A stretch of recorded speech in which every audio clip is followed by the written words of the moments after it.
In this video, I'm going to be teaching you guys Kirchhoff's laws. So, the two laws that Kirchhoff made up were the Kirchhoff's voltage law and Kirchhoff's current law. Now, both of these are quite easy to understand. Very simple, very basic. So, what does Kirchhoff's voltage law state? Well, Kirchhoff's voltage law states that the sum of all voltages that drop is equal to the sum of all the voltages rising. And Kirchhoff's current law is the sum of all currents in equals the sum of all currents out of the node. So if we were to draw an example of this, draw a bunch of boxes representing elements inside of a circuit, and these boxes can be resistors, can be capacitors, inductors, whatever you want. And all of these have a positive and negative end. There's a positive end here, maybe a negative end here, or maybe a negative end here and positive end there. Well, basically what you do for Kirchhoff's voltage law is you pick some direction inside of some loop, right? So you can actually have multiple loops like this. And these two sections would be separate loops, is what you would call it. But for this loop specifically, you want to pick one direction. Counterclockwise, let's actually use a different color for that. This is actually clockwise or counterclockwise, doesn't matter. All right, I like picking counterclockwise. You know, when you pick one, just stay consistent with it, I guess. But so what you do when you pick a direction is, let's actually move this up so I can get some more space. What you do when you pick a direction is look at all the voltages, negative and positive sides, and determine whether they are voltage drops or voltage rises. So if you pick the counterclockwise direction, you are going in the counterclockwise direction. Correct? So all these arrows point in the counterclockwise direction, and if I go in the counterclockwise direction for this guy right here, let's call this V1, let's call this V2, V3, and V4, then this right here would be a voltage rise. So I would put V1 on the voltage rise side, plus V2, since V2 is also a voltage rise, since it goes from the negative to positive side. This also goes from negative to positive, so V3 is also a voltage rise, and this is a voltage drop from a negative to positive, from a positive to negative. Sorry.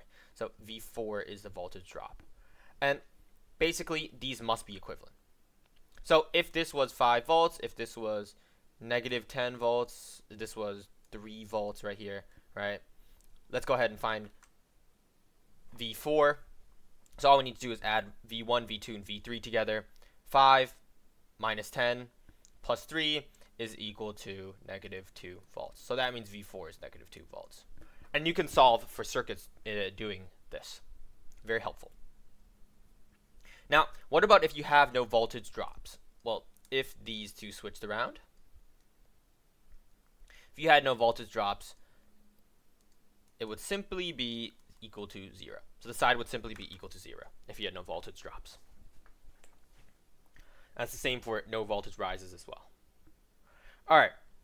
And yeah, keep in mind, it doesn't matter what direction you pick. If you pick counterclockwise or clockwise, you get the same result every single time. Just make sure that you stay consistent throughout the entire circuit, because circuits aren't always going to have one single loop. All right, what about KCL, or Kirchhoff's current law? Well, Kirchhoff's current law states that the currents in are equal to the sum of the currents out. So let's say you had a node here. You had some currents going into the node. Say this currents were going out, this current was going in. Basically, if you had 5 amps here, 3 amps here, 2 amps here, what must the current of this be? Well, you can solve this using current in. Sum of the current in is equal to sum of the currents out. All right. So what are the currents going into the node? Well, it's the arrows pointing into the node. Now, keep in mind, the arrow does not tell you the direction of the current. It just tells you the direction in which you are measuring the current. So if you had a negative 5 amps with this current going into the node, then technically the current is going in this direction, right? The opposite direction of this arrow if you had a negative 5 amps. But since this is 5 amps in this case, it is going in the direction that you're pointing the arrow in.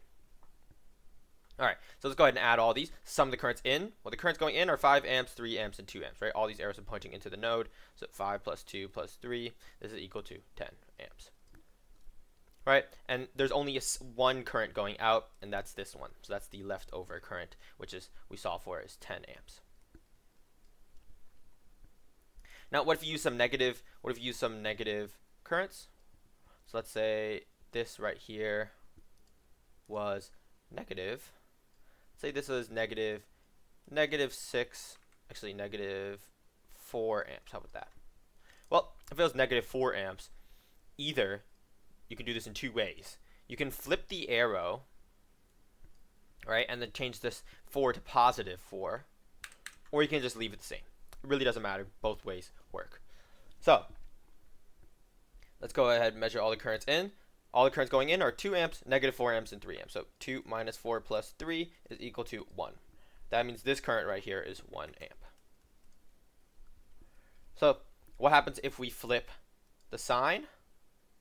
So that this is of positive 4 now, but we flip the direction of the arrow? Well, you'll figure out that the answer is the same. So if I were to erase this, where the currents going in?